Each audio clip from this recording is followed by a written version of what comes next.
ओम नमः शिवाय। श्रावण मास महात्म्य, 5वां अध्याय। श्रावण मास में किए जाने वाले विभिन्न व्रत अनुष्ठान और रविवार व्रत वर्णन में सुकर्मा द्विज की कथा। ईश्वर बोले, हे सनत कुमार, करोड़ लिंगों के महात्म्य तथा पुण्य का वर्णन नहीं किया जा सकता। जब मात्र एक लिंग का महात्म्य नहीं किया जा सकता तो फिर करोड़ लिंगों के विषय में कहना ही क्या। मनुष्य को चाहिए कि करोड़ लिंग निर्माण की असमर्थता में 1,00,000 लिंग बनाए या 1000 लिंग अथवा 100 लिंग ही बनाए। यहाँ तक कि एक लिंग बनाने से भी मेरी सन्निधि मिल जाती है। षडाक्षर मंत्र से 16 उपचारों के द्वारा भक्तिपूर्ण मन से भगवान शिव जी की पूजा करनी चाहिए। गृह यज्ञ के साथ उद्यापन करना चाहिए। तदंतर होम करना चाहिए और ब्राह्मणों को भोजन कराना चाहिए। इस अनुष्ठान को करने वाले की अकाल मृत्यु नहीं होगी। ये व्रत बांझपन को दूर करने वाला, सभी विपत्तियों का नाश करने वाला और सभी संपत्तियों की वृद्धि करने वाला है। मृत्यु के पश्चात वह मनुष्य कल्प पर्यंत मेरे समीप कैलाश वास करता है।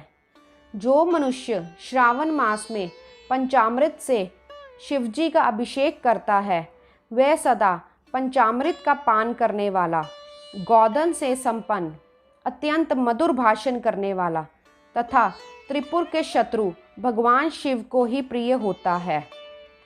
जो इस मास में अनोदन व्रत करने वाला तथा हविष्यान ग्रहण करने वाला होता है, वह व्रीहि आदि सभी प्रकार के धान्यों का अक्षय निधि स्वरूप हो जाता है। पत्तल पर भोजन करने वाला श्रेष्ठ मनुष्य सुवर्ण पात्र में भोजन करने वाला तथा शाक को त्याग करने से शाक कर्ता हो जाता है। श्रावण मास में केवल भूमि पर सोने वाला कैलाश में निवास प्राप्त करता है और इस मास में एक भी दिन प्रातः स्नान करने से मनुष्य को 1 वर्ष स्नान करने के फल का भागी कहा गया है। इस मास में जितेंद्रिय होने से मनुष्य को इंद्रिय बल प्राप्त होता है।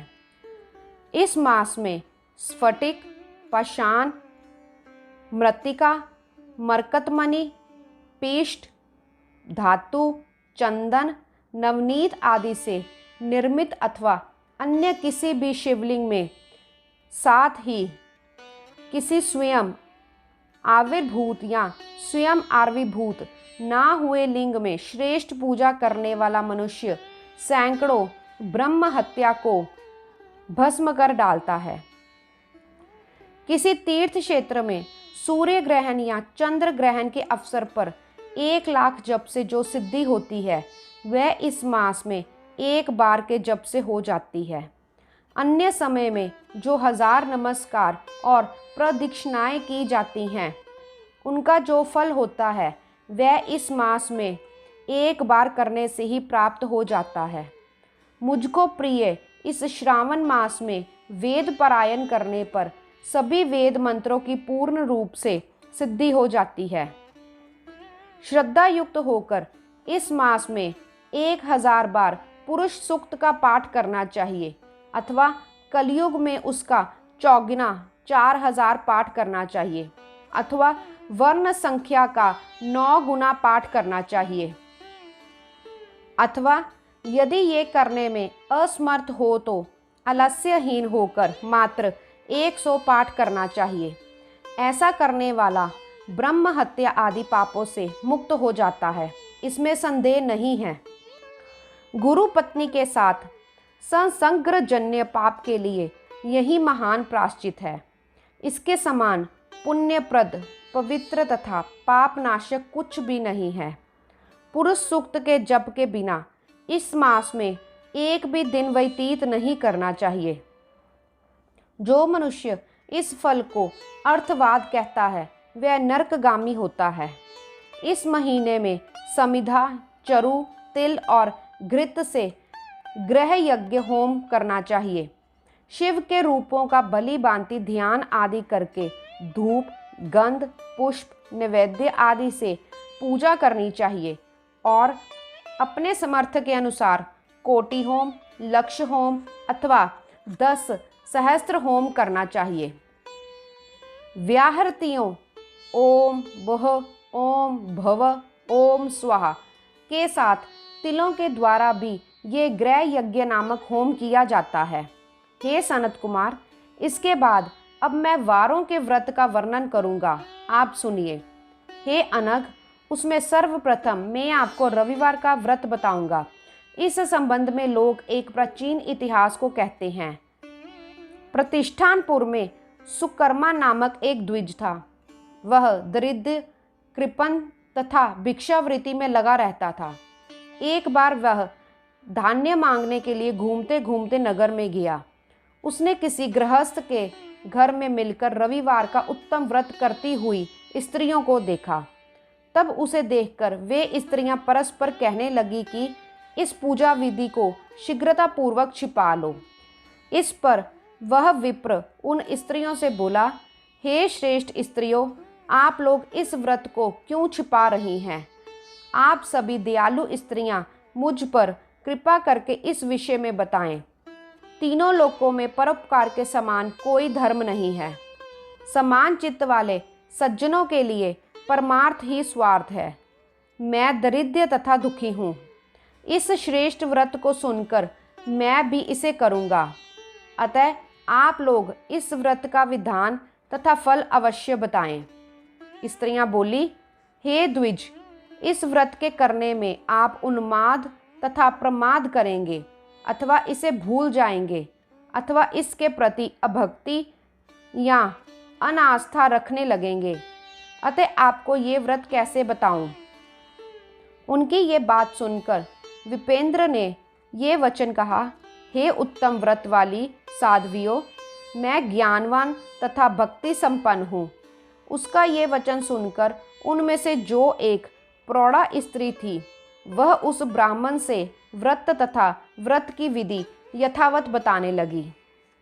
हे ब्राह्मण, श्रावण के शुक्ल पक्ष के प्रथम रविवार को मौन होकर उठकर शीतल जल से स्नान करें।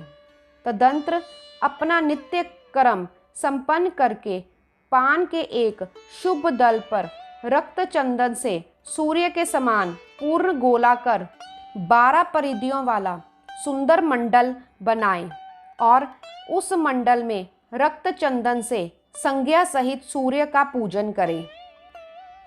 तदंतर घुटनों के बल भूमि पर झुककर 12 मंडलों पर पृथक पृथक रक्त चंदन तथा जपा कुसुम से मिश्रित अग्र श्रद्धा भक्ति पूर्वक सूर्य को विधिवत प्रदान करें और लाल अक्षत, जपा कुसुम तथा अन्य उपचारों से पूजन करें।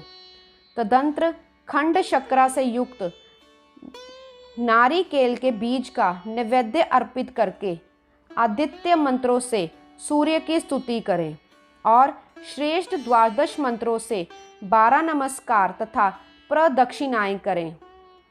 तत्पश्चात 6 तंतुओं से बनाए गए सूत्र में 6 ग्रंथियां बनाकर देवेश सूर्य को अर्पण करके उसे अपने गले में बांधें और पुनः 12 फलों से युक्त वायन ब्राह्मण को प्रदान करें। इस व्रत की विधि को किसी के समक्ष नहीं सुनाना चाहिए।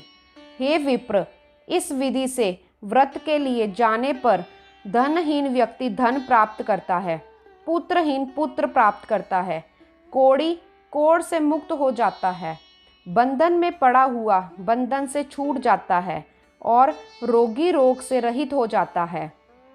हे विपेंद्र, अधिक कहने से क्या प्रयोजन? वह साधक जिस जिस अभीष्ट की कामना करता है, इस व्रत के प्रभाव से उसे प्राप्त कर लेता है। इस प्रकार श्रावण के 4 रविवारों और कभी कभी 5 रविवारों में इस व्रत को करना चाहिए। तदंतर व्रत की संपूर्णता के लिए उद्यापन करना चाहिए।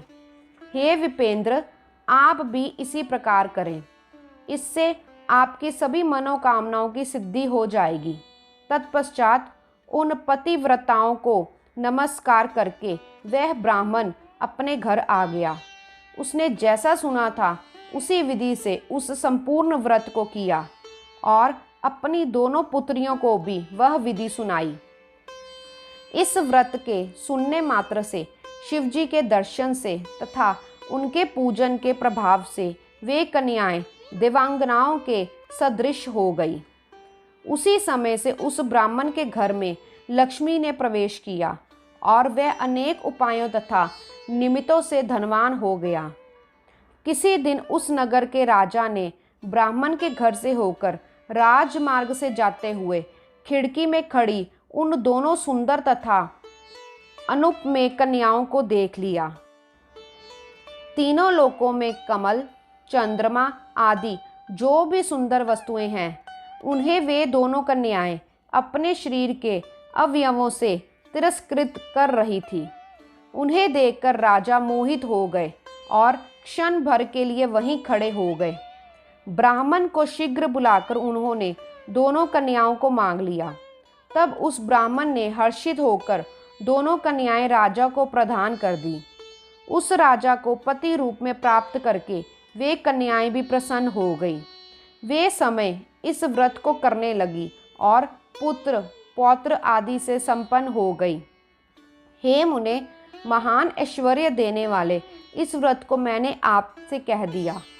हे विधि नंदन, जिस व्रत के श्रवण मात्र से मनुष्य सभी मनोरथों को प्राप्त कर लेता है, उसके अनुष्ठान करने के फल का वर्णन कैसे किया जाए। इस प्रकार श्री स्कंद पुराण के अंतर्गत ईश्वर सनत कुमार संवाद में श्रावण मास महात्म्य में प्रकीर्णक, नाना व्रत, रविवार व्रत आदि कथन नामक 5वां अध्याय पूर्ण हुआ।